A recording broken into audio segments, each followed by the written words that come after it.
I have something really exciting to share. I discovered this by accident when I was using Dzine, the tool that I'm talking about today. I was using it at about midnight on a professional project in the bedroom here. My wife was asleep, the baby was asleep, and I almost started squealing like my 7-year-old daughter. I was so excited. Before I show you what this brilliantly exciting thing is, I need to show you my wish list. When anybody asks me, what would you like from an AI filmmaking tool? It's basically this. And by the way, I'm talking about narrative filmmaking, not narration filmmaking. Just to make it clear, the difference between narration filmmaking and narrative filmmaking. Narration filmmaking, or a narration video, is where a narrator speaks in the background of the video.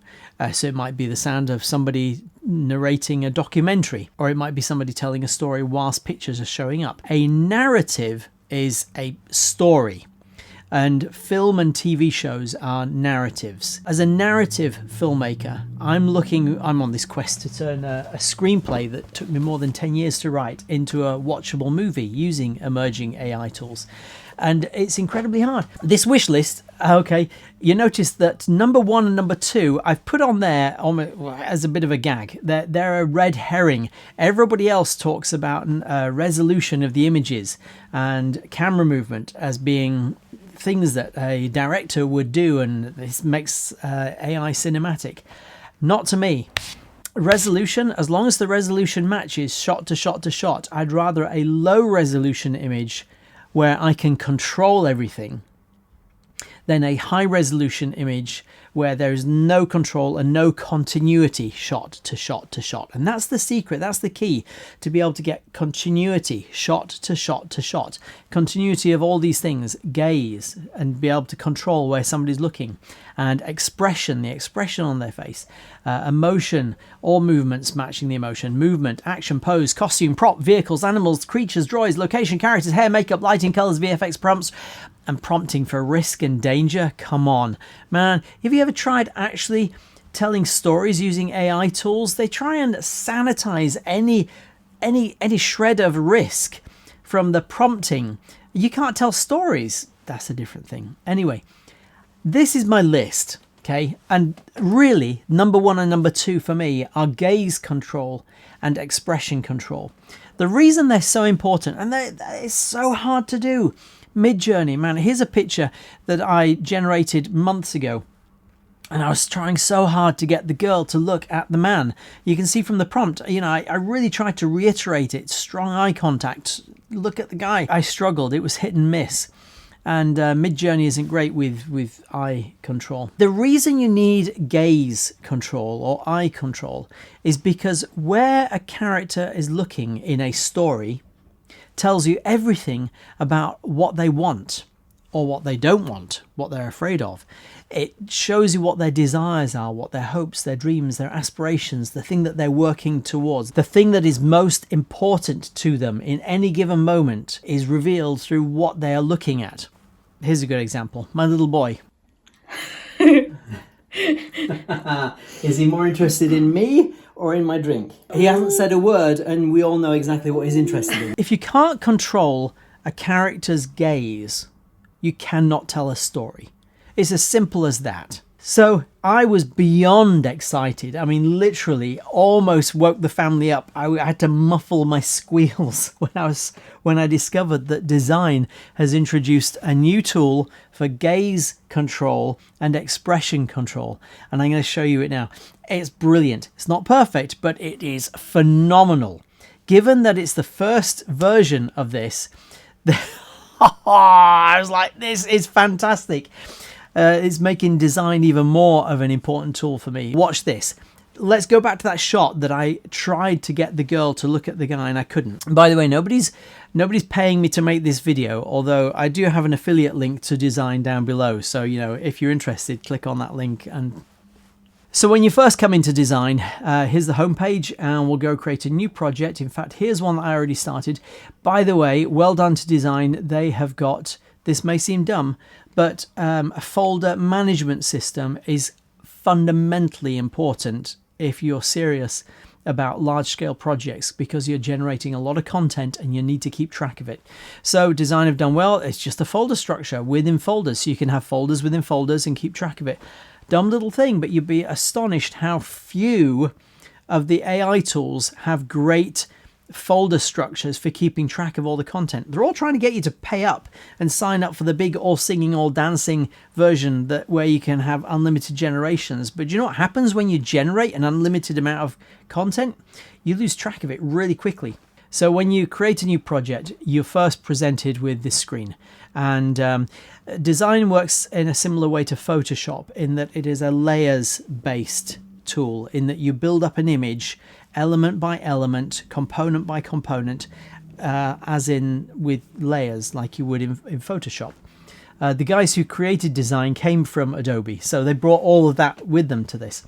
So let's first load up that lovely lady who was not looking where she was supposed to be looking. So I've loaded this up. You look down the side here, all the menu options. These are all your AI control tools. And we go down here to Face Kit and Expression Kit. And I'll select this one, the one that's on the canvas. And look at that, you get to choose a face. You can only even see the side of this guy's face, and it's identified it as a face. It's really good. But we're going to just choose this lady here. And look at all these tools down here. We have eye adjustments. Eye openness, horizontal eye gaze, vertical eye gaze, eyebrows, wink. I don't need my characters to wink. I almost never need them, but they put it in here. Mouth adjustment. Look at this. Lip openness, pouting, pursing, grin, smile, roundness, head angles, head pitch, head yaw. This is incredible. So first, let's have this girl turn and look at the guy that we want her to look at. If we go head yaw left, now that's as far left as it goes. You'll find that the most extremes start to distort. So they are a last resort. And let me reset that. Click. And let's try not quite so extreme. Let's go over. Look at that. She's kind of looking in his direction. You don't get complete head turning, but I don't need it at this stage. I just need it to be turning enough, and I would imagine you'd start to get really distorted imagery if it tried to go all the way around. But it's enough to at least begin to get her looking. Now let's see if we can get her gazing in the direction. A little more to the side. Too much. Back a bit. All right, and now up.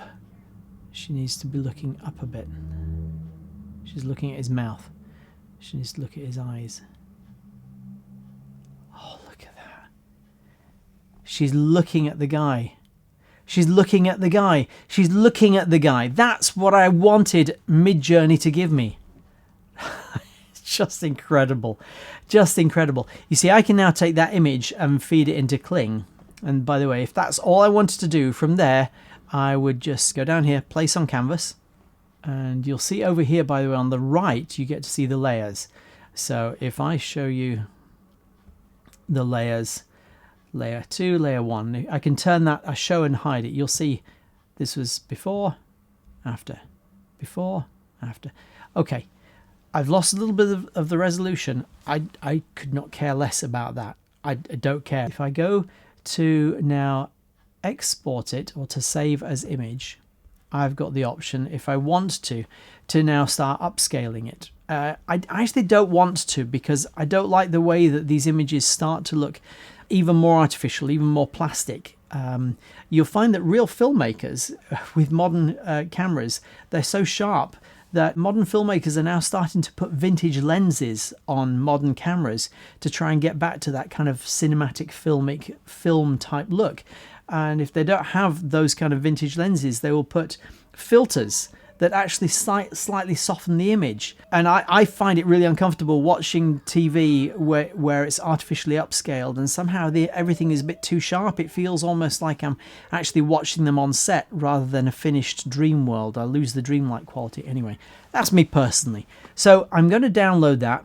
Now I have a Kling subscription to animate this, but if you want to just test one of the other video models out, Dzine has Kling as an option. If you want to go over here, click AI video, and you've got multiple options for turning that into video.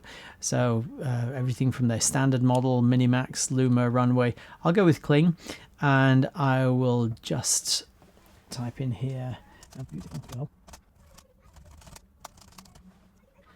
For this, I'm going to leave the imagination. You've got the option to be creative or to stick with the prompt. Like if I go up here, it stays very, very tightly with the prompt. If I go down here, there's lots of creativity. Somewhere in the middle gives you a balance. I'm going to go 5 seconds. So whilst that's waiting, if we go back to Face Kit and we go back to Expression Edit,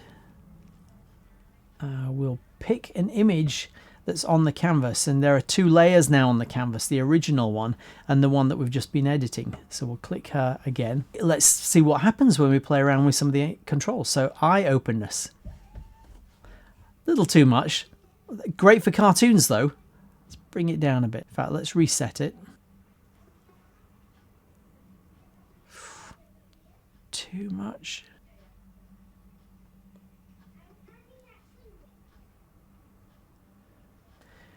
And then eyes closed.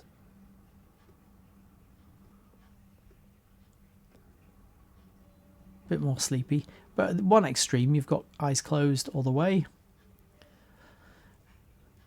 Let's reset that again. Horizontal eye gaze we've done. Eyebrows. Let's see what happens when she looks a little bit more angry. Or shocked. A bit too much. Let's go about here with eye openness as well. Subtlety usually works better. Now, vertical eye gaze, I need her to look down a little bit at the man. And let's do a mouth open. So, lip openness. Look at this. The teeth have been inserted. Roundness. Now look at this. If we go round with her mouth to be even more, and we're starting to get shock. You can see you need to play around with it, but bear in mind that we have gone from this to this. I love it. I love it. I absolutely love it. I don't care about the softness. If I need to, I can sharpen it up with some other tool later, but this is brilliant. Let me look at the results here for the video. Fantastic. Kling is brilliant, by the way. So you see from all these different settings, some of them look a little off, but some of them look remarkably helpful. Most of this is incredibly, incredibly useful. Go check out Dzine, and you'll have fun with this. Go play with it. Go play with it. Go play with it. Go play with it. Go play with it. What we are seeing here is something that for me I have been yearning for. Absolutely yearning for. By the way, in film and television, characters almost never look straight at the camera, straight down the lens, because the story is not about you the viewer, not the story. It's called breaking the fourth wall, that imaginary wall that where the camera is that the actors never look at, and if they do glance at the camera, they usually have to reshoot or edit it out. The only time in film and television that actors or actresses or characters do look straight down the barrel of the lens is, well, music videos and advertising. And the reason for that is that in advertising, the character's most powerful motivation, the thing that they want most, is you and your money. They want you to spend the money on the product. And that's why in advertising, you will get characters often looking straight at you, because they're trying to connect with you, draw you into their little world. Same with musicians. They'll do the same thing in music videos. But in film and television, never.